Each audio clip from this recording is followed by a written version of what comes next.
3 महिने आपला अध्ययन करतो, पाठ करतो, अभ्यास करतो आणि त्याचं ज्ञान तुमच्यामध्ये आपल्यासारख्या उपासनाला देतो.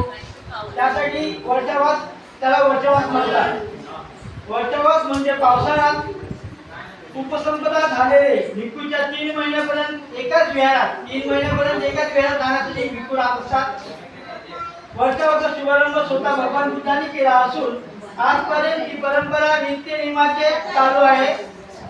विनय पत्रानुसार वर्षावाचा कार्यकाळ हा आषाढ पौर्णिमेपासून अश्विन पौर्णिमेपर्यंत असतो.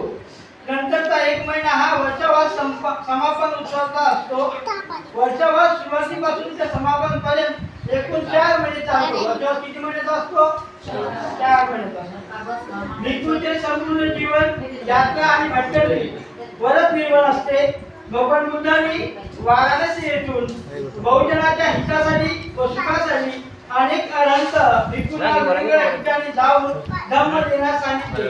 धम्म देण्यासाठी कोणी सांगितलं? गौतम बुद्धांनी सर्व भिक्खूंना सांगितलं की तुम्ही धम्म देण्यासाठी प्रत्येक या